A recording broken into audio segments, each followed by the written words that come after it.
सलाम वालेकुम भाई, जय श्री राम, जय महाकाल। एक दुम्मा है, दुम्मा इसको आज कोपे ले जाएगा बेचने वास्ते। आज ले जाएगा मुमकिन खमसा, अरे 10-15 खारू ले जाएगा।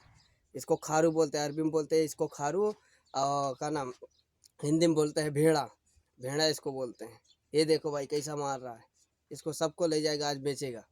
कुर्बानी खत्ते रखा है, ये खारू कुर्बानी खत्ते रखा है। 5 खारू भाई कुर्बानी खत्ते रखा है। कुर्बानी ले जाएगा, करेगा, अपना खत्ते रखा है। ভিডিও কি হইতাছে নি?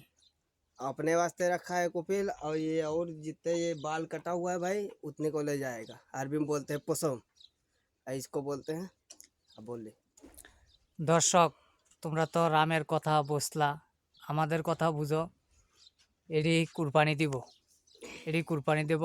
আমাদের নবীজি সাল্লাল্লাহু সাল্লাম কুরবানি জায়েজ করছিল অতি প্রথম এই দুমবাড়ি দিয়া। অতি প্রথম কুরবানি জায়েজ করছে এই দুমবাড়ি দিয়া। এই দুমবাড়ি আমার মালিক আজকে নিয়ে যাইব। মালিক গাড়ি আনছে, ওই গাড়ি দিয়ে দুমবাড়ি সব নিয়ে বিক্রি করে লাইব আজকে। তো 10-15টা মনে হয় বিক্রি করতে পারে। 10 এরকমই এই যে শিংওয়ালা যেতুগুলা দেখছো, শিংওয়ালা দেখা যায়, এই যে শিং গরন, এই শিংওয়ালা এগুলা নিয়ে সব বিক্রি করে লাইব। যে রামে ধরে রাখছে দেখাইতেছে, এরকম যেতুটি আছে দেখছো, এটি নিয়ে বিক্রি করে লাইব। দুমবাড়ি ছোটোর থেকে বড় করছি, এ রাম ছোটোর থেকে এটি বড় করছে, এটি পাইলা এখন কুরবানির দাইছে, এখন এটি কুরবানি দিব। বলো।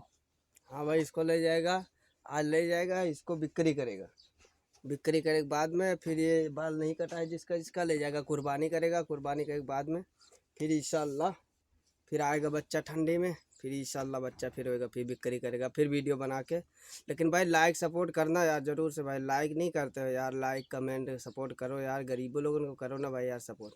ये बांग्लादेश का भाई सुजन भाई, ये उधर बच्चा होता है गरम, उधर देखता है, इधर बच्चा मैं लाता हूँ। छोटा रहता है, हलीब खिलाता हूँ, दूध दूध खिला के बड़ा करता हूँ। देखो भाई इतना इतना बड़ा बच्चा हो गया, अब इसको ले जाएगा मालिक बेचने वास्ते। ইন্ডিয়ার থেকে অনেক ভাই আমার ভিডিওগুলো দেখেন, আমাকে কমেন্ট করেন সুজন ভাই এটির দাম কেমন, এটির দামের সম্পর্কে বলতে চাইছেন, জানতে চাইছেন। এটি দুম্বার উপরে নির্ভর করে এগুলা কীরকম দাম হইতে পারে, দুর্বার উপরে নির্ভর করে। দেখা গেছে বড়টা বেশি দাম, ছোটোটা কম দাম। রামে বলছে এটি ঠান্ডার সিজন আইছে, এই কুরবানির সিজন এটি বিক্রি করতেছে। তার আবার আবার ঠান্ডার সিজন আইব, আবার বিক্রি করব। রমজান মাসে বিক্রি করছিল, তোমাদের মাঝে ভিডিওটা শেয়ার করছিলাম। দেখো এই যে শিংওলা দেখছো, এই শিংওলা এগুলা বিক্রি করে দিব। তো তোমরা কে কোথার থেকে দেখো, সবাই আমার ভিডিওটি বেশি বেশি দেখবা, কমেন্ট করবা, তোমাদের মূল্যবান মতামত কমেন্টে জানাইবা। আমি কুয়েত প্রবাসী, সবসময় কুয়েত থেকে ভিডিওগুলো করি। তো আজকের ভিডিওটা আমাদের এই পর্যন্তই। সবাই ভালো থাকবা, সুস্থ থাকবা, সবাই কমেন্ট করবা। তুমি আর কিছু বলবা ভাই? बस भाई, আমার কিছু বলবো না, সবাই ভালো থাকবা। আল্লাহ হাফেজ। जय सिंह, जय महाकाल।